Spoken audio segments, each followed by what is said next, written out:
من الشیطان الرجیم بسم اللہ الرحمن الرحیم وَإِذَا ضَرَبْتُمْ فِي الْأَرْضِ فَلَيْسَ عَلَيْكُمْ جُنَاحٌ أَن تَقْصُرُوا مِنَ الصَّلَاةِ صدق اللہ العظیم۔ اب یہ پھر کچھ شریعت کے احکام آ رہے ہیں، گویا کہ خطاب کا رخ پھر اب مسلمانوں کی طرف، اہل ایمان کی طرف، شریعت کے احکام، عبادات سے متعلق تفاصیل۔ اور اے مسلمانوں، جب تم زمین میں سفر کرو تو کوئی حرج نہیں ہے تم پر، کوئی گناہ نہیں ہے کہ تم کچھ کم کر لیا کرو نماز میں۔ ان خفتم ان یفتنکم الذین کفروا، اگر تمہیں اندیشہ ہو کہ تم کو نقصان پہنچائیں گے کافر۔ ان الکافرین کانوا لکم عدوا مبینا، یقیناً یہ کافر تمہارے کھلے دشمن ہیں۔ یہ ہے قصر صلاۃ، لیکن صلاۃ الخوف کی حالت میں، جنگ کی حالت میں قصر کا حکم۔ اور اس میں بھی خاص طور پر جو صورتحال تھی کہ جب حضور کے ساتھ ہوتے تھے تو اب اگر شکل یہ ہوتی کہ آدھا آدھا لشکر علیحدہ علیحدہ نماز پڑھے اور پھر حضور ایک کے ساتھ نماز پڑھیں تو دوسروں کو محرومی کا احساس ہوتا۔ لہذا آپ دیکھیے کہ ایک بہت عمدہ تدبیر بتائی گئی۔ فَإِذَا كُنْتَ فِيهِمْ، تو اے نبی جب آپ بھی ان کے اندر موجود ہوں، فَأَقَمْتَ لَهُمُ الصَّلَاةَ، اور آپ نے ان کے لیے نماز کھڑی کر دی ہو، فَلْتَقُمْ طَائِفَةٌ مِّنْهُمْ مَعَكَ، تو ان میں سے ایک گروہ کو تو کھڑے ہونا چاہیے آپ کے ساتھ، وَلْيَأْخُذُوا أَسْلِحَتَهُمْ، اور جو دوسرے ہیں وہ اپنا اسلحہ لے کر وہ چاق و چوبند رہیں۔ فَإِذَا سَجَدُوا فَلْيَكُونُوا مِنْ وَرَائِكُمْ، تاکہ جب تم سجدہ کرو، جو حضور کے ساتھ نماز پڑھ رہے سجدے میں جائیں تو وہ دوسرا گروہ جو ہے جو نماز میں شریک نہیں ہے وہ ان کی حفاظت کرے، کھڑے رہیں ان کے پیچھے۔ وَلْتَأْتِ طَائِفَةٌ أُخْرَىٰ، اب اس کے بعد ہوتا کیا تھا کہ حضور نے ایک رکعت نماز پڑھا دی اور آپ بیٹھے رہے، دوسری رکعت کے لیے اٹھے نہیں، دوسری رکعت مسلمانوں نے خود ادا کر لی۔ اب جب انہوں نے سلام پھیر دیا چلے گئے تو جو پہلے جو تھے جو اس وقت تک شریک نہیں ہوئے تھے وہ حضور کے پیچھے آ گئے۔ اب حضور نے ایک رکعت اور پڑھی تو ان کی ایک رکعت حضور کے پیچھے ہو گئی، اس کے بعد حضور نے ایک رکعت کے بعد سلام پھیر دیا، انہوں نے پھر ایک رکعت اور ادا کر لی، اس طریقے سے کہ کوئی بھی حضور کی امامت کے شرف سے اور فضل سے محروم نہ رہے۔ فَإِذَا سَجَدُوا فَلْيَكُونُوا مِنْ وَرَائِكُمْ وَلْتَأْتِ طَائِفَةٌ أُخْرَىٰ لَمْ يُصَلُّوا فَلْيُصَلُّوا مَعَكَ، اب وہ دوسرا گروہ کو آنا چاہیے کہ جنہوں نے ابھی نماز نہیں پڑھی تھی کہ وہ آپ کے ساتھ نماز پڑھیں۔ وَلْيَأْخُذُوا حِذْرَهُمْ وَأَسْلِحَتَهُمْ، اور ان کو چاہیے کہ وہ اپنی ڈھالیں بھی، اپنا بچاؤ بھی اور اسلحہ بھی ساتھ رکھیں۔ وَدَّ الَّذِينَ كَفَرُوا لَوْ تَغْفُلُونَ عَنْ أَسْلِحَتِكُمْ وَأَمْتِعَتِكُمْ، یہ کافر تو اسی طاق میں رہتے ہیں، اسی امید میں رہتے ہیں کہ تم جیسے ہی غافل ہو جاؤ۔ وَدَّ الَّذِينَ كَفَرُوا لَوْ تَغْفُلُونَ عَنْ أَسْلِحَتِكُمْ، اپنے اسلحہ سے غافل ہو جاؤ، وَأَمْتِعَتِكُمْ، اور اپنے مال و اسباب سے، فَيَمِيلُونَ عَلَيْكُمْ مَيْلَةً وَاحِدَةً، تو وہ تم پر ایک دم ٹوٹ پڑے حملے کے اندر۔ وَلَا جُنَاحَ عَلَيْكُمْ إِن كَانَ بِكُمْ أَذًى مِّن مَطَرٍ، اور کوئی حرج نہیں ہے تم پر، کوئی گناہ نہیں ہے اگر تمہیں کوئی تکلیف ہو یا بارش کی وجہ سے کوئی صورتحال ایسی ہو، اور کنتم مرضى، یا تم بیمار ہو، ان تضعوا اسلحتکم، کہ اسلحہ تو اپنا رکھ دو، وخذوا حذرکم، لیکن صرف ڈھال لے لیا کرو کہ اچانک کوئی حملہ ہو جائے تو اگر پوری تلوار نیزہ وغیرہ سب اپنے جسم پر لگایا ہوا ہے تو نماز کا پڑھنا مشکل ہے، اور یہ کہ حالات ایسے ہیں تو اسلحہ علیحدہ رکھ دیا جائے لیکن ڈھال اپنے پاس موجود رہے، تاکہ اچانک کوئی حملہ ہو تو کم سے کم انسان کو وقت ملے کہ وہ اپنے آپ کو بچا کر اور پھر وہ اپنا اسلحہ بھی لے لے گا۔ ان اللہ اعد للکافرین عذابا مہینا، یقیناً اللہ تعالیٰ نے کافروں کے لیے ایک بہت اہانت آمیز عذاب تیار کر رکھا ہے۔ فَإِذَا قَضَيْتُمُ الصَّلَاةَ، پھر جب یہ نماز اس طریقے سے تم ادا کر لو، فَاذْكُرُوا اللَّهَ قِيَامًا وَقُعُودًا وَعَلَىٰ جُنُوبِكُمْ، تو پھر ذکر کرو اللہ کا، کھڑے ہوئے، بیٹھے ہوئے، لیٹے ہوئے، سواریوں پر چلتے ہوئے۔ وہ ذکر جو ہے وہ ذکر کثیر، وہ صرف نماز کے ساتھ نہیں ہے، بلکہ جیسے سورہ جمعہ میں آیا ہے کہ فَإِذَا قُضِيَتِ الصَّلَاةُ فَانتَشِرُوا فِي الْأَرْضِ وَابْتَغُوا مِن فَضْلِ اللَّهِ وَاذْكُرُوا اللَّهَ كَثِيرًا لَعَلَّكُمْ تُفْلِحُونَ، ہر حال میں جب تم اللہ کو یاد رکھو، اللہ کا ذکر کرتے رہو۔ ادعیہ معصورہ ہیں، اوراد معصورہ ہیں، اوراد مسنونہ ہیں، ان کے سے اپنی زبان کو اور اپنے ذہن کو اور قلب کو ایمان کے ساتھ تر و تازہ رکھو۔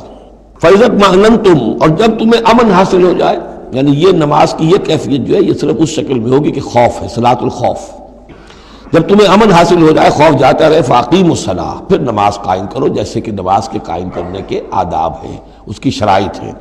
ان الصلاۃ کانت علی المؤمنین کتابا موقوتا، یقیناً نماز اہل ایمان پر فرض کی گئی ہے، فرض ہونے کی شکل میں اور وقت کے ساتھ۔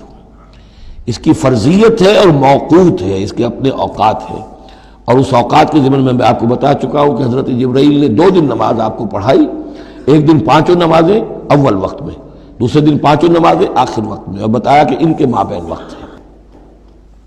وَلَا تَهِنُوا فِي ابْتِغَاءِ قَوْمٍ، اور دیکھو اس قوم یعنی اپنے دشمن کا پیچھا کرنے میں سست نہ بنو۔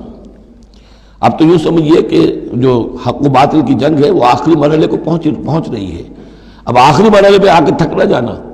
وَلَا تَهِنُوا فِي ابْتِغَاءِ الْقَوْمِ، ان کا پیچھا کرنے میں سست مت پڑو، ہمت نہ ہارو۔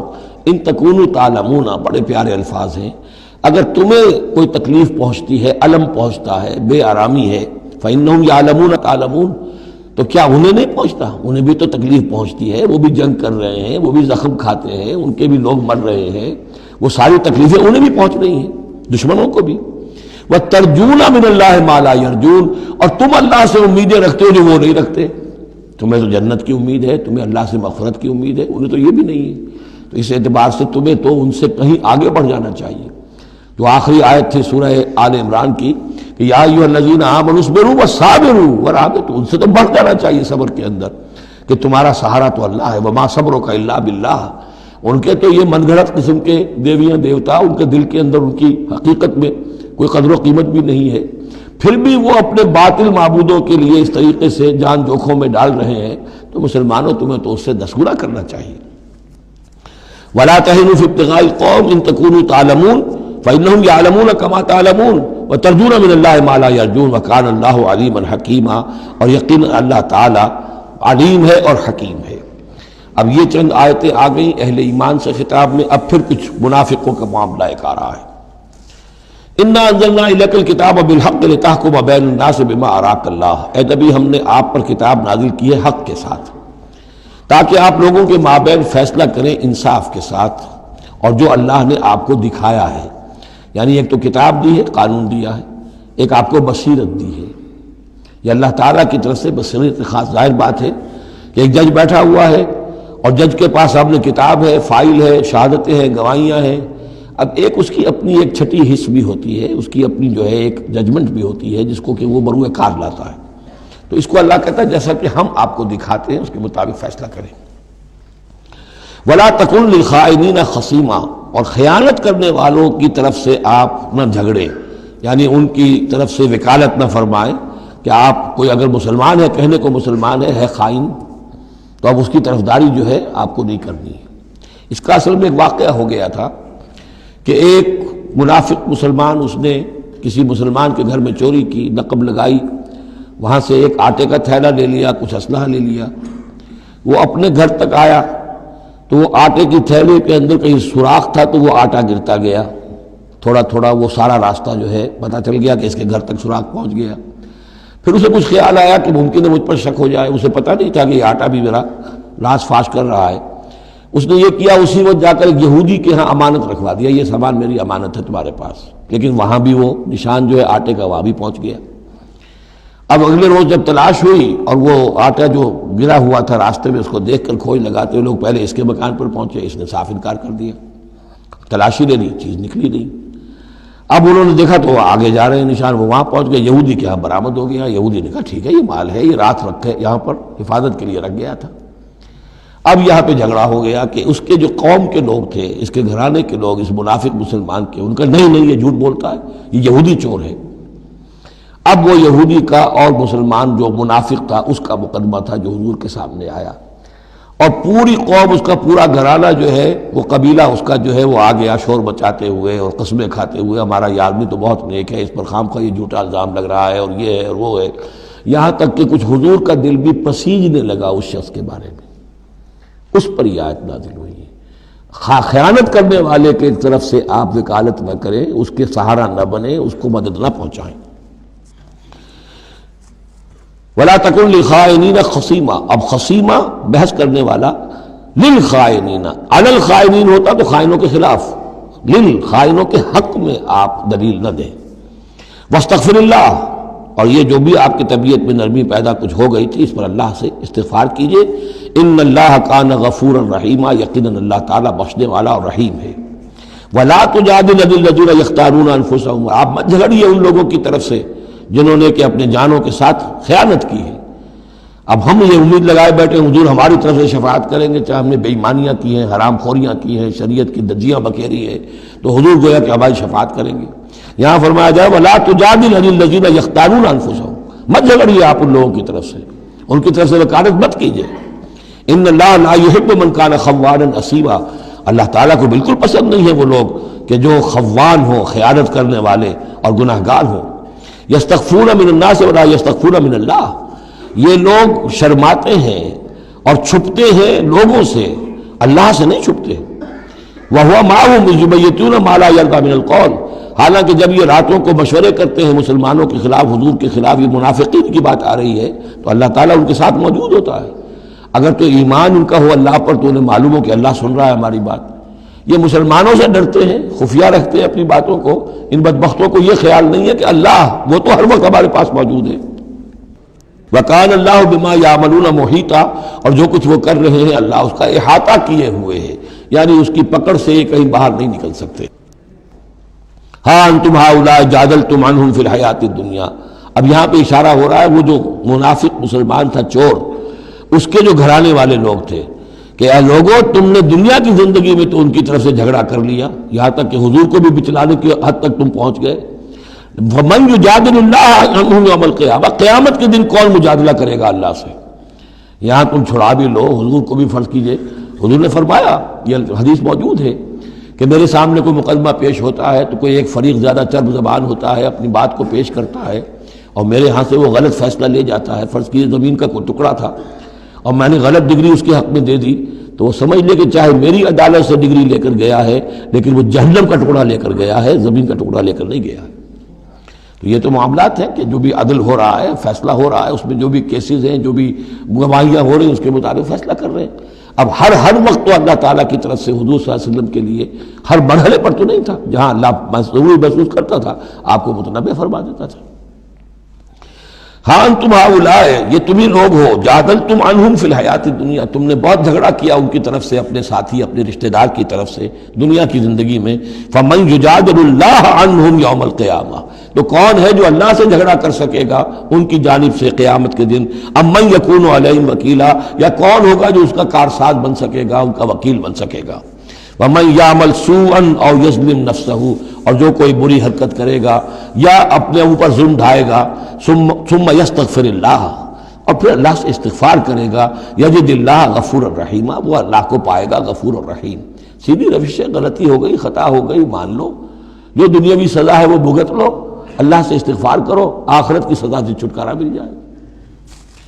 اب اس سے بھی آگے ہے معاملہ، وَمَن يَكْسِبْ إِثْمًا فَإِنَّمَا يَكْسِبُهُ عَلَى نَفْسِهِ، جو کوئی بھی کوئی گناہ کماتا ہے وہ اپنی جان پر وبال لیتا ہے۔ وَكَانَ اللَّهُ عَلِيمًا حَكِيمًا، اللہ تعالیٰ علیم اور حکیم ہے۔ وَمَن يَكْسِبْ خَطِيئَةً أَوْ إِثْمًا ثُمَّ يَرْمِ بِهِ بَرِيئًا، اور یہ معاملہ تو بہت بڑھ کر ہے کہ کسی نے کوئی گناہ کمایا، کوئی خطا کی، کوئی غلطی کی، کوئی جرم کیا، پھر اس کی تہمت لگا دی ایسے شخص پر جو بری ہے۔ یہودی تو بری تھا، اس کو سزا دلوانے کے لیے سب تل گئے۔ تو ثم یرم بہ بریئا، جو بری ہے اس سے، اس کا کوئی تعلق نہیں، اس کا اس میں کوئی گناہ میں حصہ نہیں، فقد احتمل بہتانا و اسما مبینا، تو اس نے تو اپنے سر پر بہت بڑا طوفان اور بہت کھلا کھلا گناہ کا بوجھ لے لیا ہے۔ ولولا فضل اللہ علیک، اب یہ حضور سے خطاب ہو رہا ہے کہ اس معاملے میں اگر اللہ تعالیٰ نے بروقت آپ کو مطلع نہ کر دیا ہوتا، ولولا فضل اللہ علیک ورحمتہ لہمت طائفۃ منہم ان یضلوک، تو ان میں سے ایک گروہ ان منافقین میں سے وہ تو اس کے اوپر تل گیا تھا کہ آپ کو گمراہ کر دے، یعنی آپ سے غلط فیصلہ کروا لے، عدالت محمدی سے ظلم ہو جائے، اور وہ جو اصل میں مجرم نہیں تھا، بے گناہ جو ہے یہودی، اس کو پکڑ لیا جائے۔ وَلَوْلَا فَضْلُ اللَّهِ عَلَيْكَ وَرَحْمَتُهُ لَهَمَّتْ طَائِفَةٌ مِّنْهُمْ أَن يُضِلُّوكَ وَمَا يُضِلُّونَ إِلَّا أَنفُسَهُمْ، حقیقت میں وہ نہیں گمراہ کر رہے مگر اپنے آپ کو، وَمَا يَضُرُّونَكَ مِن شَيْءٍ، اور اے نبی وہ آپ کو نقصان نہیں پہنچا سکیں گے، یعنی ہم ایسے مواقع پر بر وقت آپ کو مطلع کرتے ہیں۔ وَأَنزَلَ اللَّهُ عَلَيْكَ الْكِتَابَ وَالْحِكْمَةَ، اور اللہ نے آپ پر کتاب نازل کی ہے اور حکمت نازل کی ہے، وَعَلَّمَكَ مَا لَمْ تَكُنْ تَعْلَمُ، اور وہ ساری باتیں آپ کو سکھائی ہیں جو آپ نہیں جانتے تھے، وَكَانَ فَضْلُ اللَّهِ عَلَيْكَ عَظِيمًا، اور یقیناً اللہ کا فضل آپ پر بہت بڑا ہے۔ لا خیر فی کثیر من نجواہم، اب یہ چونکہ منافقین تھے یہ اپنے نجوا کرتے تھے، علیحدہ بیٹھ کے گفتگویں کرنا، سرگوشیاں کرنا، اور طرح طرح کے نجوا ہوتے تھے، بیٹھے باتیں بھی کر رہے ہیں، مسکرا بھی رہے ہیں کسی کو دیکھ کر تاکہ اس کے دل میں خلجان پیدا ہو جائے، یہ میرے بارے میں کوئی باتیں کر رہے ہیں، اشارے بھی کر رہے ہیں، تو 100 طرح سے ہتھ کنڈے، اور یہ ہماری مجلسوں میں بھی ہوتا ہے، یہ سارے معاملات جو کہ انسانی معاشرے کے اندر جیسے ہوتے تھے آج بھی ہوتے ہیں۔ لا خیر فی کثیر من نجواہم، یہ جو نجوا کرتے ہیں، سرگوشیاں کرتے ہیں، ان میں سے اکثر میں کوئی خیر نہیں ہے۔ الا من امر بصدقۃ، ہاں ایک بات ہو سکتی ہے، خاموشی سے کسی کو علیحدگی میں لے جا کر کسی صدقے کی اس کو تلقین کی جائے کہ بھائی دیکھو تمہیں اللہ نے غنی کیا ہے، یہ محتاج ہے میں جانتا ہوں، تو علیحدگی بجائے اس کے کہ پبلک میں اس سے بات کرو، اسے علیحدہ جا کے سمجھاؤ، یہ اچھی بات ہے۔ او معروف، یا کسی اور نیکی کا حکم دے، او اصلاح بین الناس، یا لوگوں کے معاملات کو درست کرنے کے لیے، دو بھائی جھگڑ پڑے ہیں تو کرنا پڑتا ہے یہ کہ ایک سے جا کر بات سنیے، پھر اس کی بات جو ہے اس کو اچھی شکل میں پیش کیجئے دوسرے بھائی کے پاس کہ آپ کو مغالطہ ہوا، انہوں نے یہ بات یوں نہیں کہی تھی یوں کہی تھی، اس طریقے سے جو بھی کوئی ہو رہا ہو علیحدہ علیحدہ خفیہ گفتگو، تو اس میں کوئی حرج نہیں ہے۔ وَمَن يَفْعَلْ ذَلِكَ ابْتِغَاءَ مَرْضَاتِ اللَّهِ، جو شخص اس طرح کا نجوا کرے گا، اس طرح کی سرگوشی کرے گا اللہ تعالیٰ کی رضا جوئی کے لیے، فَسَوْفَ نُؤْتِيهِ أَجْرًا عَظِيمًا، ان کو تو ہم اللہ تعالیٰ جو ہے ہم دیں گے بہت بڑا اجر۔ وَمَن يُشَاقِقِ الرَّسُولَ، اور جو رسول کی مخالفت پر تلا ہوا ہے، یہ نجوا کر رہا ہے مخالفت میں، سازشیں، سرگوشیاں، بھڑکا رہا لوگوں کو، دیکھو جی یہ کر دیا، یہ کر دیا، اپنے لوگوں کے لیے یہ کر دیا۔ غزوہ حنین میں ہوا، غزوہ حنین میں چونکہ بہت سے مسلمان وہ تھے مکے کے جو اسی وقت ایمان لائے تھے فتح مکہ کے بعد، اب بہت شریک تھے وہ اس جنگ کے اندر حنین میں، مال غنیمت میں حضور نے ان کی دلجوئی کے لیے تالیف قلب کہتے ہیں ذرا زیادہ مال دے دیا، اس پر لوگوں نے شور مچا دیا۔ دیکھو جی اب وقت جب کڑے وقت تھے، مشکل وقت تھے تو ہم، اب جب یہ اچھا وقت آیا ہے تو اپنے رشتہ دار یاد آ گئے۔ مکے والے ظاہر بات ہے رشتہ دار تو تھے، بات تو غلط نہیں ہے، قبیلہ تھا قریش کا۔ تو یہ 100 طرح کی باتیں جو آج ہوتی ہیں وہی ہوتی تھی ہمیشہ، یہ انسان کی فطرت جو ہے اس میں کوئی تغیر و تبدل نہیں ہوا ہے۔ وَمَن يُشَاقِقِ الرَّسُولَ مِن بَعْدِ مَا تَبَيَّنَ لَهُ الْهُدَىٰ، اور جو رسول کی مخالفت پر تل گیا اس کے بعد کہ اس پر ہدایت واضح ہو چکی، وَيَتَّبِعْ غَيْرَ سَبِيلِ الْمُؤْمِنِينَ، اور وہ اہل ایمان کے راستے کے سوا کوئی راستہ اختیار کرے، نُوَلِّهِ مَا تَوَلَّىٰ، ہم بھی اسی کی طرف اس کا رخ کر دیتے ہیں جو رخ اس نے اختیار کر لیا ہو، وَنُصْلِهِ جہنم، اور ہم اسے پہنچائیں گے جہنم میں، وَسَاءَتْ مَصِيرًا، اور وہ بہت بری جگہ ہے جانے کی اور لوٹنے کی۔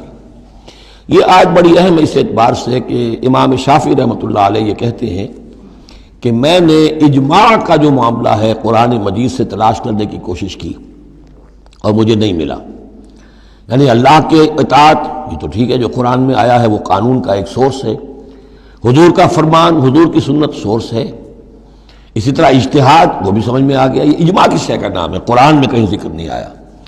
تو کہتے ہیں کہ میں نے 300 مرتبہ پورا قرآن پڑھا شروع سے آخر تک صرف اس ایک مسئلے کو سامنے رکھ کر کہ مجھے اجماع کے لیے کوئی دلیل قرآن سے ملے، تب اس آیت پر آ کر 301ویں مرتبہ پھر نگاہ جمی، وَيَتَّبِعْ غَيْرَ سَبِيلِ الْمُؤْمِنِينَ، یعنی گویا کہ اہل ایمان کا جو راستہ ہے جس پر اجماع ہو گیا اہل ایمان کا، یہ خود اپنی جگہ ایک بہت بڑی سند ہے، اس لیے کہ حضور نے فرمایا میری امت ضلالت پر کبھی جمع نہیں ہوگی۔ تو جن چیز پر اجماع ہو جائے وہ گویا کہ وہ خود اپنی جگہ پر وہ اس کو ایک حیثیت حاصل ہو جاتی ہے، اوتھینٹسٹی۔ ان اللہ لا یغفر ان یشرک بہ، دوبارہ پھر وہ آیت آ گئی، اللہ تعالیٰ ہرگز نہیں بخشے گا اس سے کہ اس کے ساتھ شرک کیا جائے، ویغفر ما دون ذلک، اور بخش دے گا اس کے سوا جو کچھ ہے اس سے کمتر ہے، لمن یشاء، جس کو چاہے گا، یہ بھی کوئی فری لائسنس نہیں۔ ومن یشرک باللہ فقد ضل ضلالا بعیدا، اور جو شرک کرتا ہے اللہ کے ساتھ تو وہ تو پھر گمراہ ہو گیا اور گمراہی میں بھی بہت دور نکل گیا۔ ان یدعون من دونہ الا اناثا، اب یہاں گویا کہ پہلی مرتبہ آپ دیکھ رہے ہیں کہ وہ مشرکین مکہ کی بات بھی ہو رہی ہے، نہیں پکار رہی اللہ کے سوا مگر مؤنث کو، عورتوں کو، اس لیے کہ ان کی دیویاں جو ہیں لات، عزا، منات، لات الہ کی مؤنث ہے، لات، لا اور لات، اور عزا العزیز کا مؤنث ہے، العزیز العزا، منات، یہ سب جو ہے فیمنن نیمز ہیں۔ ان یدعون من دون اللہ من دونہ الا اناسا، نہیں پکار رہے وہ مگر یہ فیمیل ڈیٹیز کو، وَإِن يَدْعُونَ إِلَّا شَيْطَانًا مَرِيدًا، اور نہیں پکار رہے یہ مگر در حقیقت شیطان کو پکار رہے ہیں۔ لات کا کوئی وجود نہیں، منات کا کوئی وجود نہیں، ہاں شیطان ضرور ہے جو ان کی پکار سن رہا ہے۔ لعنہ اللہ، اللہ نے اس پر لعنت فرما دی ہے، وقال، اور اس نے بھی یہ کہا ہے، لَأَتَّخِذَنَّ مِنْ عِبَادِكَ نَصِيبًا مَفْرُوضًا، اے اللہ میں تیرے بندوں میں سے ایک تو مقرر حصہ تو لے کر ہی چھوڑوں گا، مجھ کو تو اپنے ساتھ جہنم میں پہنچاؤں گا۔ ہم تو ڈوبے ہیں صنم، ان کو بھی لے ڈوبیں گے، ان کو بھی ہم نے چھوڑنا نہیں ہے۔ لعنہ اللہ وقال لاتخذن من عبادک نصیبا مفروضا ولأضلنہم، میں تو لازماً ان کو بہکاؤں گا، ولأمنینہم، ان کے دلوں میں بڑی امیدوں کے چراغ روشن کروں گا، بڑے برائٹ کیریئرز ہیں اس میں، بڑی بڑی تمنائیں ہیں، آرزویں ہیں، لگے رہو اسی کام کے اندر۔ پھر امانیہ ہیں، اللہ بخشی دے گا، اللہ، ہم تو اللہ کے رسول کے امتی ہیں، ہمیں خوف کس بات کا ہے، ہم تو اللہ کے بیٹے ہیں، اس کے بڑے چہیتے ہیں، ہمیں کس کا خوف ہے۔ اور پھر یہ کہ امیدیں بڑی بڑی، طول عمل جس کو کہتے ہیں، دنیا کے لمبے لمبے منصوبے۔ وَلَأُضِلَّنَّهُمْ وَلَأُمَنِّيَنَّهُمْ وَلَآمُرَنَّهُمْ، اور میں انہیں حکم دوں گا، فَلَيُبَتِّكُنَّ آذَانَ الْأَنْعَامِ، پھر میرے حکم سے یہ چوپایوں کے کان چیر دیں گے۔ تو میں بتا چکا ہوں سورہ انعام میں یہ باتیں ساری آئیں گی، فلاں کے نام پر ایک اونٹ کو اس کے کان چیر کر جو ہے آزاد کر دیا، اب اسے کوئی چھیڑ نہیں سکتا، اس کا گوشت نہیں کھایا جا سکتا، اس پر سواری نہیں ہو سکتی، فلاں بت کے یا فلاں ڈیٹی کے نام پر اس کو جو ہے چھوڑ دیا گیا ہے۔ وَلَآمُرَنَّهُمْ، اور میں پھر انہیں حکم دوں گا، فَلَا يُغَيِّرُنَّ خَلْقَ اللَّهِ، وہ اللہ کے خلق میں تبدیلی کریں گے۔ اب جو کچھ آپ دیکھ رہے ہیں کہ مردوں میں عورتوں کے سے انداز، عورتوں میں مردوں کے سے انداز اختیار کرنا، یہ سارا جو کچھ ہو رہا ہے، اور اب جو ہو رہا ہے وہ تو یہ سمجھیے جینیٹکس جو ہے، اور اس میں اللہ کی تخلیق میں اب انسان اس جگہ پہنچ گیا ہے کہ وہ اپنا اختیار استعمال کر رہا ہے۔ اللہ کی تخلیق، اس کی اسپیشیز بنائی ہوئی، اس کی جینز، اب انسان جو ہے اس کے ذریعے سے وہ سارا معاملہ جو آج پہنچا ہوا ہے بڑے ایک عجیب حد تک پہنچ گیا ہے کہ اللہ کی بنائی ہوئی چیزوں کے اندر تغیر و تبدل کیا جائے۔ وَمَنْ يَتَّخِذِ الشَّيْطَانَ وَلِيًّا مِنْ دُونِ اللَّهِ فَقَدْ خَسِرَ خُسْرَانًا مُبِينًا، اور جس شخص نے بھی اللہ کو چھوڑ کر شیطان کو اپنا ولی بنا لیا، فَقَدْ خَسِرَ خُسْرَانًا مُبِينًا، تو وہ تو بہت کھلے خسارے میں اور تباہی میں مبتلا ہو گیا۔ یعدہم ویمنیہم، وہ ان سے وعدے بھی کرتا ہے، انہیں امیدیں بھی دلاتا ہے، شیطان جس کو ہم کہتے ہیں سبز باغ دکھاتا ہے۔ وما یعدہم الشیطان الا غرورا، اور نہیں وعدہ کرتا ان سے شیطان مگر دھوکے کا، وہ اپنے کسی وعدے کو پورا نہیں کر سکتا۔ اولئک مأواہم جہنم، یہ وہ لوگ ہیں کہ جن کا ٹھکانہ جہنم ہے، ولا یجدون عنہا محیصا، اور پھر وہ وہاں سے فرار کی کوئی جگہ نہیں پائیں گے، وہاں سے بھاگنے کا کوئی راستہ نہیں پائیں گے۔ والذین آمنوا، وہی سائملٹینیس کنٹراسٹ، اب دوسری طرف اہل ایمان کی شان کیا ہوگی؟ والذین آمنوا وعملوا الصالحات، جو لوگ ایمان لائیں اور نیک عمل کریں، سندخلہم جنات تجری من تحتہا الانہار، انہیں ہم عنقریب داخل کریں گے باغات میں جن کے نیچے نہریں بہتی ہوں گی، خالدین فیہا ابدا، جس میں وہ ہمیشہ ہمیش رہیں گے۔ وعد اللہ حقا، اللہ کا یہ وعدہ حق ہے، درست ہے، سچ ہے۔ ومن اصدق من اللہ قیلا، اور اللہ سے بڑھ کر کس کی بات سچی اور زیادہ ہو سکتی ہے؟ کون ہو سکتا ہے اپنے قول میں زیادہ سچا اللہ سے؟ لیس بامانیکم ولا امانی اہل الکتاب، اب یہاں پھر رخ پڑ رہا ہے مسلمانوں کی طرف۔ اے مسلمانوں، نہ تمہاری خواہشات پر کوئی شے موقوف ہے، نہ اہل کتاب کی خواہشات پر۔ تب بھی آ گئی کہ تمہارے اندر بھی یہ خواہشات پیدا ہو جائیں گی، وشفل تھنکنگ پیدا ہو جائیں گی، شفاعت کے دھوکے پر تم حرام خوریاں کرو گے، سب کچھ کرو گے، وہی جو کچھ انہوں نے کیا تم بھی کرو گے۔ لیکن جان لو کہ اللہ کا قانون جو ہے غیر متبدل ہے، وہ بدلے گا نہیں۔ لیس بامانیکم، نہ تمہاری خواہشات سے، وشفل تھنکنگ سے، تمہاری امانی سے، تمہاری تمناؤں سے کچھ ہوگا، ولا امانی اہل الکتاب، نہ اہل کتاب کی امانی سے۔ من یعمل سوءا یجز بہ، جو کوئی برا کام کرے گا اس کی جزا اسے مل کر رہے گی۔ بہت سخت الفاظ ہیں یہ، اگرچہ اس میں نرمی کا پہلو ہے، اس لیے کہ بعض اوقات بدی کی جگہ پر نیکی جو ہے وہ اس کو اثر کو دھو دے گی، لیکن اکاؤنٹ فار تو ہو گیا نا، مطلب یہ اکاؤنٹ فار ہو کر رہے گی عرشے۔ اب یہ ہے کہ کسی کی نیکی نے اس کی بدی کو چھپا لیا، کسی نے غلطی کی تھی، اس نے توبہ کی صدق دل کے ساتھ، وہ اس کی بدی جاتی رہی، لیکن اکاؤنٹ فار ہوگا معاملہ، توبہ کو دیکھا جائے گا، توبہ سچی تھی، واقعی تھی، واقعی اس نے اس حرکت کو پھر چھوڑ دیا تھا کہ نہیں، یا یہ صرف یہ کہ زبان سے گردان ہو رہی تھی استغفر اللہ ربی من کل ذنب واتوب الیہ، اور سارا وہ گناہ جو ہے اور حرام خوری جو کہ تم جاری تھی، تو وہ توبہ نہیں ہے۔ من یعمل سوءا یجز بہ ولا یجد لہ من دون اللہ ولیا ولا نصیرا، اور نہیں پائے گا وہ اللہ کے سوا نہ کوئی حمایتی، بلکہ یہاں ترجمہ ہوگا اللہ کے مقابلے میں نہ کوئی حمایتی پائے گا نہ کوئی مددگار۔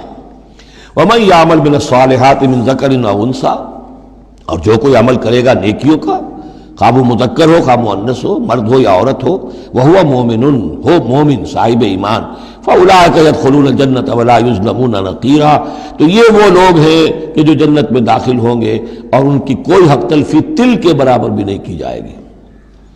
ومن احسن دینا ممن اسلم وجہہ للہ وہو محسن، اس سے بہتر دین کس کا ہوگا جس نے نمبر 1 اپنا چہرہ اپنا سر اللہ کے سامنے جھکا دیا، اسلم، اسلام آ گیا، وہو محسن، اور یہ احسان، اس کے بعد اسلام ایمان احسان کے درجے تک پہنچ جائے، خوبصورتی کے ساتھ، خلوص کے ساتھ، للہیت کے ساتھ، پورے دین کا معاملہ، تفریق بین الدین نہیں، دین کے اندر جو ہے وہ حصہ بکھرا نہیں، ٹوٹل دین۔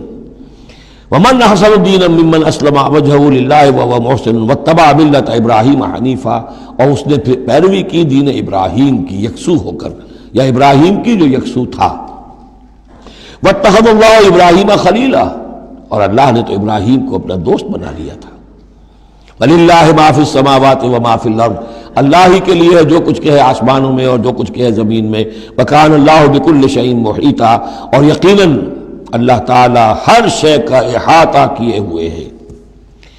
اب جو حصہ آ رہا ہے یہ وہی مسلمانوں سے خطاب ہے، لیکن اس میں ایک استدراک سمجھیے کہ جو شروع میں کچھ آیتیں آئی تھیں خواتین کے معاملے میں، یتیم عورتوں کے معاملے میں، ان سے نکاح کے معاملے میں یا طلاق کے معاملے میں، اب اس میں کچھ وضاحتیں، کچھ سوالات مسلمانوں کی طرف سے ہوئے، مزید وضاحتیں طلب کی گئیں تو اللہ نے یہ وضاحتیں نازل کی ہیں، اور یہاں پر ساتھ یہ فرما دیا وَيَسْتَفْتُونَكَ فِي النِّسَاءِ، اے نبی یہ آپ سے عورتوں کے بارے میں سوال کر رہے ہیں، بات پوری طرح ان پر کھلی نہیں ہے، واضح نہیں ہوئی ہے۔ قُلِ اللَّهُ يُفْتِيكُمْ فِيهِنَّ، ٹھیک ہے کہہ دیجئے اے نبی ان سے، اللہ تمہیں فتویٰ دیتا ہے، بتاتا ہے، وضاحت کرتا ہے ان کے بارے میں۔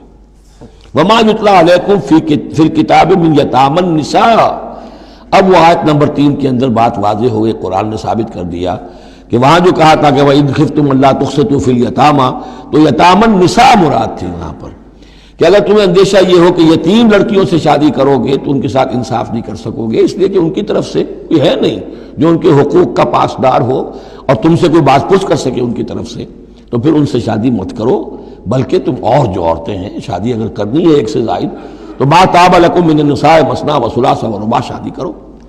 تو یہاں فرمایا وہ تھا عورتوں کی، یتیم عورتوں کے بارے میں وہ حکم تھا، ما یتلی علیکم، جو تمہیں سنایا گیا، جو سنایا جا رہا ہے کتاب میں، فی یتامی النساء، ان عورتوں کے بارے میں کہ جو یتیم ہیں، وہ عورتیں یا لڑکیاں، لا توتونہن ما کتب لہن، تم دیتے نہیں ہو انہوں جو اللہ نے ان کے لیے لکھ دیا ہے، بغیر مہر کے یتیم بچی تھی آپ نے شادی کر لی، کون اس کی طرف سے مہر طلب کرے گا؟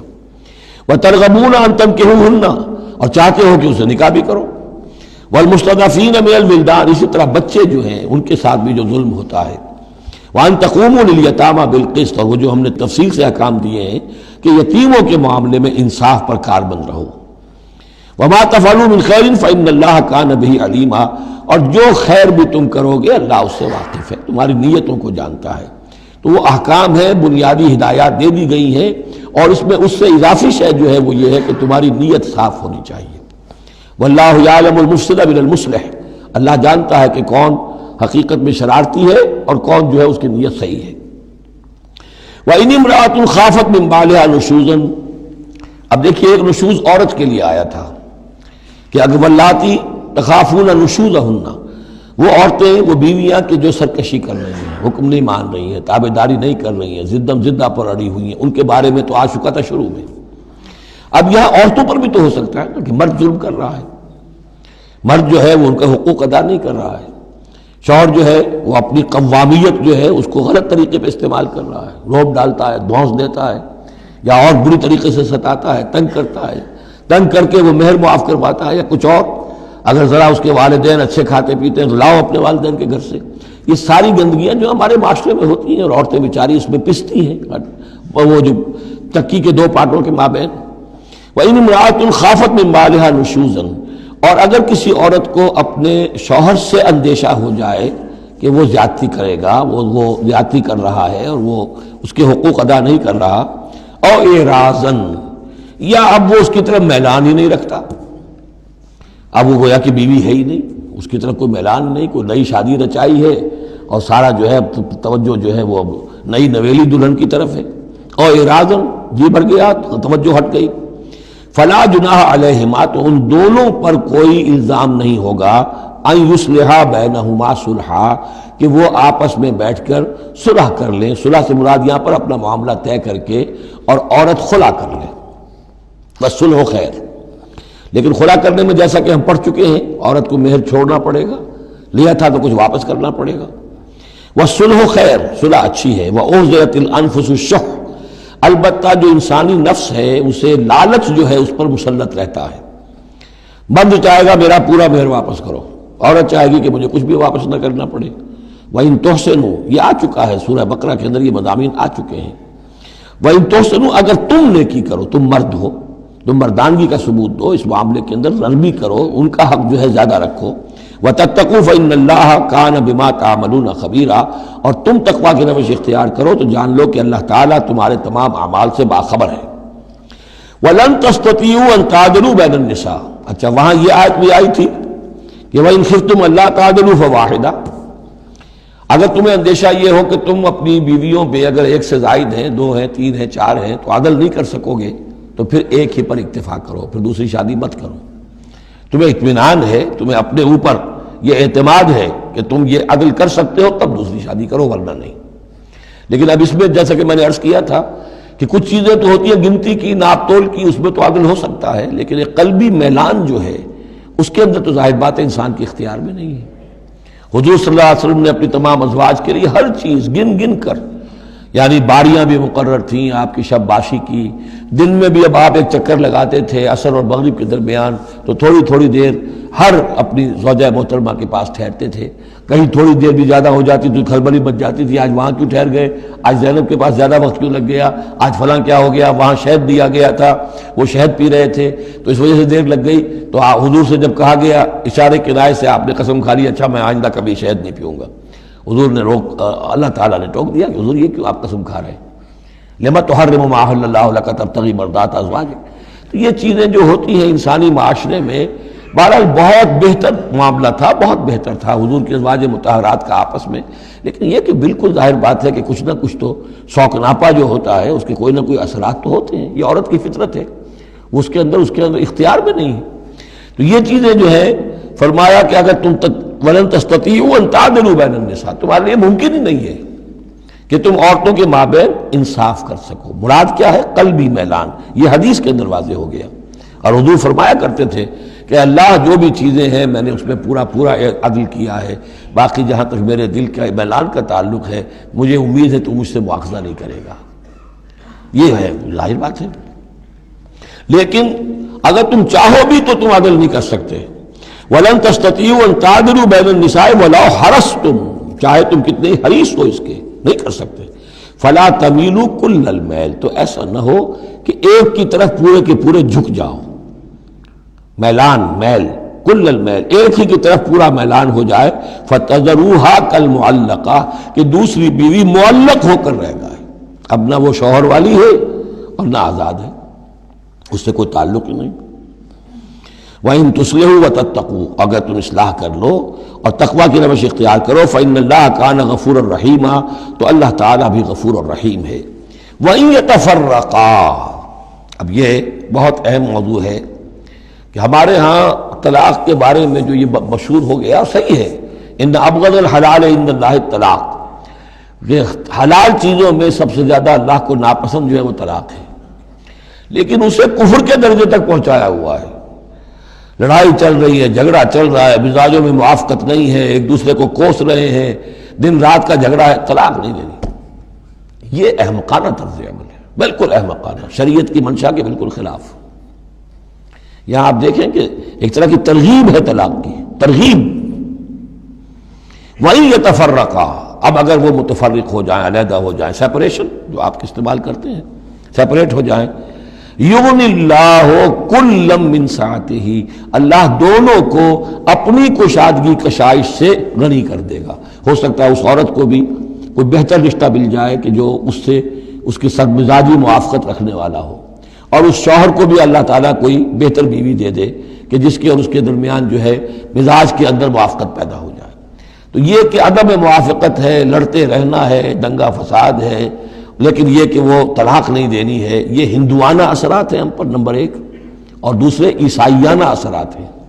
عیسائیوں پہ بھی طلاق حرام ہے، اس لیے کہ قانون اصل میں شریعت، انجیل میں شریعت اور قانون تو ہے ہی نہیں، لیکن جو حضور نے فرمایا ان ابغض الحلال عند اللہ الطلاق، ایسی ہی کوئی بات حضرت مسیح نے فرمائی کہ طلاق اگر بلا وجہ کوئی شخص طلاق دے دیتا ہے تو یہ ایسا ہی ہے، فرض کیجئے کہ اب وہ عورت جو ہے اس کی وہ بے سہارا رہ گئی، ہو سکتی ہے کہ اس کا آوارہ ہو جائے، تو گویا کہ اب اس کی گناہ کا وبال اس پر ہوگا کہ جس نے اسے طلاق دی ہے، بلا سبب طلاق دے دی۔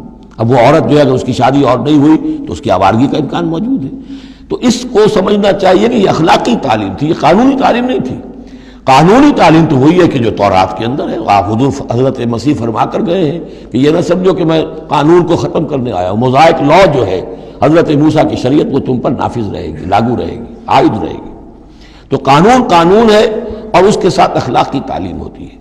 اس کو انہوں نے قانون بنا دیا، نتیجہ یہ ہوا جب تک بیوی کے اوپر آپ بد کرداری کا الزام ثابت نہ کر دیں آپ طلاق نہیں دے سکتے، لہذا وہ 100 طریقے کر کے پہلے اسے بد کردار بناتے ہیں اور پھر اس کا ثبوت لیتے ہیں، تب جان چھڑاتے ہیں، ورنہ جان چھوڑ نہیں سکتی۔ تو یہ سارا کا سارا معاملہ جو ہے شریعت کے اندر تو جو صحیح راستے رکھ دیے گئے ہیں ان کو اگر چھوڑا جائے گا تو پھر غلط راستے اختیار کرنے پڑیں گے۔ تو ایک ہندوانہ اثرات جو ہمارا پس منظر ہے، اور ایک جدید تہذیب کے جس پر عیسائیت کا غلبہ ہو گیا تھا، ان کے ہاں کے اثرات کی وجہ سے یہ طلاق کا معاملہ ہمارے ہاں تقریباً کفر بنا دیا لوگوں نے۔ وَإِن يَتَفَرَّقَا يُغْنِ اللَّهُ كُلًّا مِّن سَعَتِهِ، اگر وہ علیحدہ ہو جائیں، نہیں مزاجوں کی موافقت ہو رہی، وَكَانَ اللَّهُ وَاسِعًا حَكِيمًا، اللہ بڑی وسعت رکھنے والا ہے، بڑی سمائی رکھنے والا ہے، اس کے خزانے بڑے وسیع ہیں، حکیم ہے، حکمت والا ہے، اس کا ہر حکم جو ہے وہ حکمت پر مبنی ہے۔ وَلِلَّهِ مَا فِي السَّمَاوَاتِ وَمَا فِي الْأَرْضِ، اللہ ہی کا ہے جو کچھ کہ ہے آسمانوں میں اور جو کچھ کہ ہے زمین میں۔ وَلَقَدْ وَصَّيْنَا الَّذِينَ أُوتُوا الْكِتَابَ مِن قَبْلِكُمْ وَإِيَّاكُمْ أَنِ اتَّقُوا اللَّهَ، اور دیکھو مسلمانوں، جو تم سے پہلے تھے انہیں بھی ہم نے وصیت کی تھی، جنہیں کتاب دی تھی، اور اب تمہیں بھی وصیت یہی ہے کہ اللہ کا تقوی اختیار کرو۔ اصل شے ہے تقوی، ورنہ شریعت جو ہے اس کا بھی مذاق بن جائے گا۔ اسی لیے حضور کا جو خطبہ ہے بہت مشہور، عام جمعوں میں آپ سنتے بھی ہوں گے، اوصیکم ونفسی بتقوی اللہ، مسلمانوں میں تمہیں بھی وصیت کرتا ہوں اور اپنے نفس کو بھی وصیت کرتا ہوں کہ اللہ کا تقوی اختیار کریں۔ قوا انفسکم واہلیکم نارا، بچاؤ اپنے آپ کو اور اپنے اہل و عیال کو آگ سے۔ تو یہ تقوی جو ہے، وَلَقَدْ وَصَّيْنَا الَّذِينَ أُوتُوا الْكِتَابَ مِن قَبْلِكُمْ، تم سے پہلے جن کو کتاب دی گئی تھی انہیں بھی ہم نے وصیت کی تھی، وَإِيَّاكُمْ، اور سن لو تم بھی کان کھول کر، تمہیں بھی یہ وصیت ہے، أَنِ اتَّقُوا اللَّهَ، کہ اللہ کا تقوی اختیار کرو۔ وَإِن تَكْفُرُوا، اگر تم نہ مانو گے، فَإِنَّ لِلَّهِ مَا فِي السَّمَاوَاتِ وَمَا فِي الْأَرْضِ، تو جو کچھ بھی ہے آسمانوں میں اور جو کچھ بھی ہے زمین میں وہ اللہ ہی کا ہے۔ وَكَانَ اللَّهُ غَنِيًّا حَمِيدًا، اور اللہ تعالیٰ تو غنی ہے، اپنی ذات میں خود ستودہ صفات ہے۔ وَلِلَّهِ مَا فِي السَّمَاوَاتِ وَمَا فِي الْأَرْضِ، اور آسمانوں اور زمین میں جو کچھ ہے وہ اللہ کا ہے۔ وَكَفَى بِاللَّهِ وَكِيلًا، اور اللہ کافی ہے کارساز ہونے کے اعتبار سے۔ عورت بھی یہ سمجھے میرا کارساز اللہ ہے، یہ شوہر جو میرا ہے یہ ظلم کر رہا ہے، میرے ساتھ انصاف نہیں کر رہا ہے، تو میں اسے تعلق منقطع کروں، اللہ بہتر میرے لیے کوئی راستہ پیدا کر دے گا، اللہ کارساز ہے۔ اسی طریقے سے مرد بھی یہ سمجھے، کوئی عورت ہے دین کے معاملے میں نہیں اس کے ساتھ تعاون کر رہی ہے، وہ دین کا کام کرنا چاہتا ہے، تو آخر یہ نہیں ہے کہ سمجھا جائے کہ ہر صورت عورت سے تو نباہ کرنا ہے چاہے اللہ سے بغاوت ہو جائے، یہ تو کوئی بات نہ ہوئی، ہر چیز کو رکھنا ہے اپنے مقام پر۔ ان یشاء یذہبکم ایھا الناس، اے لوگوں کیا سمجھتے ہو تم، اللہ چاہے تو تم سب کو لے جائے، ختم کر دے، ویات بآخرین، اور لوگوں کو پیدا کر دے، تمہاری کوئی حیثیت نہیں اللہ کے مقابلے میں، نفس واحد کی طرح ہو، جب چاہے اللہ تعالیٰ تم سب کو نسیہ منسیہ کر دے۔ وَكَانَ اللَّهُ عَلَى ذَلِكَ قَدِيرًا، اور یقیناً اللہ تعالیٰ اس چیز پر قادر ہے۔ من کان یرید ثواب الدنیا فعند اللہ ثواب الدنیا والآخرہ، جو کوئی بھی دنیا کا ثواب چاہتا ہے، ساری بھاگ دوڑ محنت دن رات کی کوشش دنیا کمانے میں، اور پیسہ اور دولت اور جائیداد اور ترقی، عہدوں میں ترقی، اور اپنی اور زندگی کے اور ان چیزوں کے اندر لگے ہوئے ہیں سارے دن ساری رات، عند اللہ ثواب الدنیا والآخرہ، اللہ کے پاس تو ثواب دنیا کا بھی آخرت کا بھی ہے۔ تو ہی ناداں چند کلیوں پر قناعت کر گیا، ورنہ گلشن میں علاج تنگی دوراں بھی تھا۔ اللہ سے تم مانگو، دنیا بھی مانگو، آخرت بھی مانگو۔ ربنا آتنا فی الدنیا حسنۃ وفی الآخرۃ حسنۃ وقنا عذاب النار۔ اللہ کے ساتھ اپنے معاملے کو درست کرو، خلوص و اخلاص کے اوپر اپنا تعلق استوار کرو، اس کی طرف سے جو ذمہ داریاں ہیں انہیں ادا کرو، پھر یہ کہ اللہ تعالیٰ دنیا سے بھی نوازے گا۔ من کان یرید ثواب الدنیا فعند اللہ ثواب الدنیا والآخرہ وکان اللہ سمیعا بصیرا، اور اللہ تعالیٰ سب کچھ سننے والا اور دیکھنے والا ہے۔ اب جو آیت آ رہی ہے وہ پھر عظیم ترین آیات میں سے قرآن مجید کی، یا ایھا الذین آمنوا کونوا قوامین بالقسط شہداء للہ ولو علی انفسکم او الوالدین والاقربین ان یکن غنیا و فقیرا فاللہ اولی بہما فلا تتبعوا الہوی ان تعدلوا وان تلووا او تعرضوا فان اللہ کان بما تعملون خبیرا۔ اے اہل ایمان کھڑے ہو جاؤ عدل کو قائم کرنے کے لیے پوری قوت کے ساتھ۔ سورہ آل عمران میں ہم نے کیا پڑھا تھا؟ اللہ قائما بالقسط ہے، شہد اللہ انہ لا الہ الا هو والملائکۃ واولو العلم قائما بالقسط۔ جب اللہ عدل قائم کرنا چاہتا ہے تو اللہ کے اس دنیا میں کارندے کون ہیں؟ اہل ایمان، سپاہی ہیں، اللہ کے سپاہی۔ لہذا عدل قائم کرے گا اللہ دنیا میں اہل ایمان کے ذریعے۔ اللہ دین کا غلبہ چاہتا ہے لیکن اہل ایمان کو جانیں دینی ہوگی، کوششیں کرنی ہوگی، اظہار کرنا ہوگا، قربانیاں دینی ہوگی، تب دین غالب ہوگا۔ لیکن یہ اندازہ کیجئے کہ کس قدر اہمیت ہے عدل و قسط، یہ جو سوشل جسٹس کا معاملہ ہے، جتنا زور اسلام نے دیا ہے، بدقسمتی سے آج کا ہمارا مذہبی طبقہ اتنا ہی اس سے بے بہرا، سرے سے انہیں پتہ ہی نہیں کہ سوشل جسٹس کی بھی کوئی اہمیت اسلام میں ہے۔ قانون کی اہمیت ہے، تعزیرات کی اہمیت ہے، چور کا ہاتھ کاٹو اس کی اہمیت تو معلوم ہے، لیکن یہ کہ اس نظام کو درست کرو، ظلم ختم کرو، ایکسپلائٹیشن ختم کرو، یہ سرمایہ دار جس طریقے سے خون چوس رہے ہیں اور چوس چوس کا جیسے مچھر پھول جاتا ہے ہمارا خون پی کر، اس طرح وہ پھولے ہوئے ہیں، آخر یہ پورا نظام درست کرو نا۔ یہ مشین جو ہے، یہ پورا نظام جو ہے جس میں کہ ڈسٹریبیوشن آف ویلتھ جو ہے اس کا نظام غلط ہے۔ ایک ایسی چکی ہے کہ آٹا پیس کر ایک طرف ڈالتی ہے دوسری طرف ڈالتی ہی نہیں ہے، ایک طرف بھوک ہے، کاد الفقر ان یکون کفرا، یہ فقر جو ہے یہ تو کفر تک انسان کو پہنچا دیتا ہے۔ پہلے وہ نظام قائم کرو جس میں عدل ہو، جس میں ضمانت دی گئی ہو کہ ہر شخص کی، ہر شہری کی بنیادی ضروریات کی کفالت ہے جو نظام خلافت کے اندر ہے۔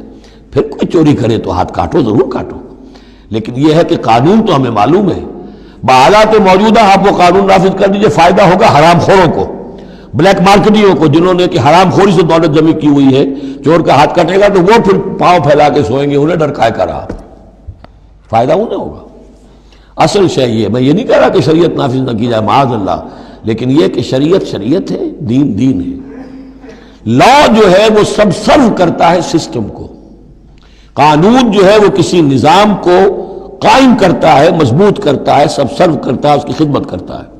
جو سسٹم ہے نظام دین کا، اس کو قائم کرو، اور پھر اس کو قائم رکھنے کے لیے، اسے کنسولیڈیٹ کرنے کے لیے، اسے چلانے کے لیے، اسے مستقل کرنے کے لیے قانون نافذ کرو۔ یہ ہے جو کہ اصول ہے۔ یا ایھا الذین آمنوا کونوا قوامین بالقسط شہداء للہ، یہی مضمون سورہ مائدہ میں بھی آ جائے گا، کل ہم پڑھیں گے انشاءاللہ۔ صرف یہ کہ اس میں ترتیب بدل گئی ہے، یا ایھا الذین آمنوا کونوا قوامین للہ شہداء بالقسط، بس اتنا فرق ہے۔ لیکن اس میں اشارہ ہو گیا کہ اللہ اور قسط گویا کہ مترادف الفاظ ہیں، گواہ بن جاؤ اللہ کے یا گواہ بن جاؤ قسط کے۔ کھڑے ہو جاؤ اللہ کے لیے یا کھڑے ہو جاؤ انصاف کے لیے.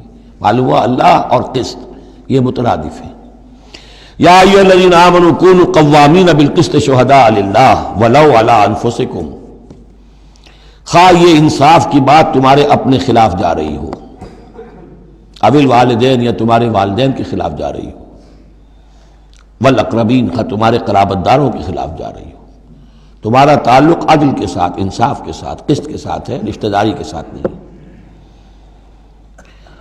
ان یکن غنیا اور فقیرا، ایک چور دروازہ یہ ہوتا ہے تو خیر حق تو اس کا نہیں بنتا ہے، لیکن یہ غریب ہے چلو میں اس کے حق میں فیصلہ کر دوں. ان یکن غنیا اور فقیرا فاللہ اولیٰ بہما.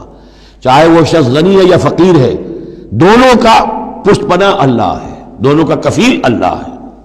تم نہیں ہو کفیل، تمہیں فیصلہ کرنا ہے جو صحیح ہے، جو عدل پر ہے، جو انصاف پر ہے، وہ فیصلہ کرنا ہے. کسی کی جانبداری نہیں. وہ جانبداری نہ باپ کی کرنی ہے، نہ ماں کی کرنی ہے، نہ بھائی کی کرنی ہے، نہ خود اپنی کرنی ہے.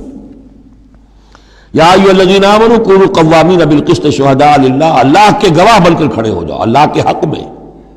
دیکھیے شہادت اعلیٰ لوگوں پر گواہی، اور شہادت للہ اللہ کے لیے گواہی. یہوہاز وٹنسز اللہ کے گواہ، یہ تو ہمیں ہونا چاہیے اللہ کے گواہ بن کر کھڑے ہو جائیں. ہر حق بات جو اللہ کی طرف سے اس کے علم بردار ہوں، اور اس حق کو قائم کرنے کے لیے تن من دھن لگانے کے لیے اپنی کمر کس لیں. وَلَوْ عَلَىٰ أَنفُسِكُمْ وَبِالْوَالِدَيْنِ وَالْأَقْرَبِينَ إِن يَكُنْ غَنِيًّا أَوْ فَقِيرًا فَاللَّهُ أَوْلَىٰ بِهِمَا. ان کا خیر خواہ اللہ ہے.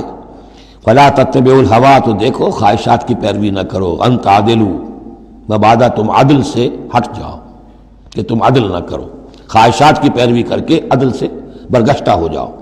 وَإِن تَلْوُوا أَوْ تُعْرِضُوا، اگر تم زبانوں کو ادھر ادھر مروڑے گے، بات جس کو آپ کہتے ہیں کہ اپنے جو ہے اپنے الفاظ جو ہیں ان کو انسان جو ہے چوئنگ یور ورڈز، تو اس طریقے سے کہ بات کہنا بھی چاہتے ہیں کہہ بھی نہیں پا رہے ہیں، حق بات جو ہے زبان سے نکالنا نہیں چاہتے، غلط بات نکل نہیں رہی ہے. ان تلووا او تعرضوا، یا تم اعراض کرو گے، بچ جاؤ گے، منہ موڑ لو گے. فإن اللہ کان بما تعملون خبیرا، تو اللہ تعالیٰ جو کچھ تم کر رہے ہیں اس سے پوری طرح باخبر ہے، اللہ بے خبر نہیں ہے. اس کے بعد اب جو مضمون آ رہا ہے وہ شاید اس سورہ مبارکہ کا اہم ترین مضمون ہے. یا ایھا الذین آمنوا آمنوا باللہ ورسولہ والکتاب الذی نزل علی رسولہ والکتاب الذی انزل من قبل. اے ایمان والو، ایمان لاؤ اللہ پر اور اس کے رسول پر، اور اس کتاب پر جو اس نے نازل فرمائی اپنے رسول پر، اور اس کتاب پر جو اس نے پہلے نازل فرمائی. ایمان والو، ایمان لاؤ، چھ معنی دارت. ایک ایمان ہے اقرار باللسان، وہ تو تمہیں حاصل ہے، وہ تمہیں موروثی طور پر حاصل ہو گیا. مسلمان ماں باپ کے گھر میں پیدا ہو گئے، وہ ایمان مل گیا. یا یہ کہ اس وقت پورا قبیلہ اسلام لا رہا ہے، ان میں پکے بھی تھے، کوئی کچے بھی آ گئے، انہوں نے بھی کہا اشہد ان لا الہ الا اللہ اشہد ان محمد رسول اللہ. وہ ایمان ایک درجے میں تو حاصل ہو گیا.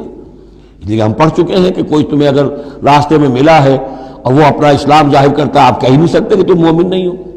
تو ایمان کا ایک درجہ تو وہ ہے قانونی درجہ ہے کہ جس نے کہا اشہد ان لا الہ الا اللہ واشہد ان محمد رسول اللہ، وہ مومن ہے.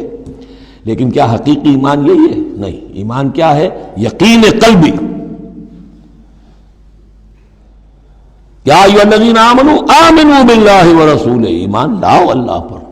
اب ہم ترجمہ کریں گے، یوں کہیں گے ایمان لاؤ اللہ پر جیسے کہ ایمان لانے کا حق ہے، مانو رسول کو جیسے کہ ماننے کا حق ہے.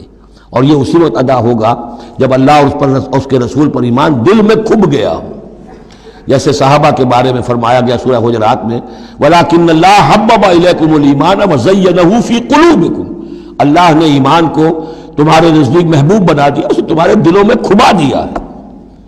اور کچھ لوگوں کے بارے میں فرمایا قالت الاعراب آمنا قل لم تؤمنوا ولكن قولوا اسلمنا ولما يدخل الايمان في قلوبكم. یہ بدو دعویٰ کر رہے ہیں ہم ایمان لے آئے. اے نبی ان سے کہہ دیجئے تم ہرگز ایمان نہیں لائے ہو. ہاں یوں کہہ سکتے ہو کہ ہم مسلمان ہو گئے، اسلام لے آئے ہیں، ہم نے سر تسلیم خم کر دیا، ہم نے اطاعت قبول کر لی، لیکن ابھی تک ایمان تمہارے دلوں میں داخل نہیں ہوا ہے. اصل ایمان وہ ہے جو دل میں داخل ہو جائے. اقرار باللسان و تصدیق بالقلب. لیکن یہاں بھی اصل میں جو ہے روئے سخن کن کی طرف ہو رہا ہے؟ منافقین کی طرف ہو رہا ہے. وہ ایمان تو لائے تھے لیکن وہ ایمان نہیں تھا۔ یا ایھا الذین آمنوا آمنوا باللہ ورسولہ والکتاب الذی نزل علی رسولہ، قرآن کے لیے لفظ نزل، والکتاب الذی انزل من قبل، اور تورات کے لیے انزل، اور اس کتاب پر بھی جو پہلے نازل کی گئی تھی۔ وَمَن يَكْفُرْ بِاللَّهِ وَمَلَائِكَتِهِ، جو کوئی کفر کرے گا اللہ کا اور اس کے فرشتوں کا، وَكُتُبِهِ اور اس کی کتابوں کا، وَرُسُلِهِ اور اس کے رسولوں کا، وَالْيَوْمِ الْآخِرِ اور قیامت کے دن کا، فَقَدْ ضَلَّ ضَلَالًا بَعِيدًا، تو وہ تو گمراہ ہو گیا اور گمراہی میں بہت دور نکل گیا۔ یہ آیتیں سب کی سب بہت ہی اہم ہیں اور بڑی گہری ہیں۔ ان الذین آمنوا ثم کفروا ثم آمنوا ثم کفروا ثم ازدادوا کفرا لم یکن اللہ لیغفر لهم ولا لیہدیہم سبیلا بشر المنافقین بان لهم عذابا الیما۔ دیکھیے یہ منافقت کا معاملہ کیا تھا، یہ ایسا نہیں تھا کہ ایک ہی دن میں آدمی منافق ہو گیا۔ ایک تو تھے وہ جو شعوری منافق تھے، جو فیصلہ کر کے، جو ہم سورہ آل عمران میں پڑھ آئے ہیں، صبح ایمان کا اعلان کریں گے، شام کو ہم پھر کافر ہو جائیں گے، مرتد ہو جائیں گے، تو معلوم ہوا ایمان انہیں نصیب ہوا ہی نہیں، اور انہیں بھی معلوم تھا کہ ہم مومن نہیں ہیں، ہم ایمان لائے نہیں ہیں، تو دھوکہ دے رہے ہیں۔ یہ شعوری منافق ہوا۔ غیر شعوری منافق کون سے ہوتے تھے کہ جو آئے تو تھے، کوئی دل میں دھوکہ دینے کی نیت نہیں تھی، انہیں اندازہ نہیں تھا کہ یہ، وہ سمجھتے تھے پھولوں کی سیج ہے، نکلا وہ کانٹوں بھرا بستر۔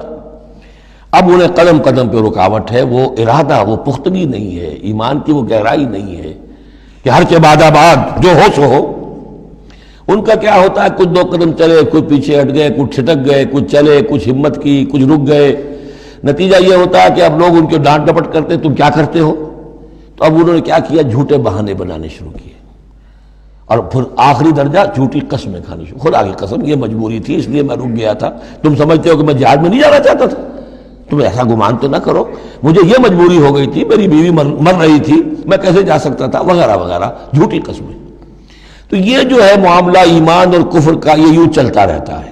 اگرچہ اوپر جو ہے وہ پردہ تو ایمان کا ہے، کافر تو وہ ہوا ہی نہیں، اسلام لے آیا تھا، مومن ہے، اور وہ ارتداد کا اس نے اعلان نہیں کیا، لیکن ابھی ایمان کی طرف آیا، پھر کفر کی طرف گیا، پھر ایمان کی طرف آیا، پھر کفر کی طرف گیا۔ یہ مذبذبین بین ذالک، اوسیلیشن جو ہے یہ ہوتی رہتی ہے۔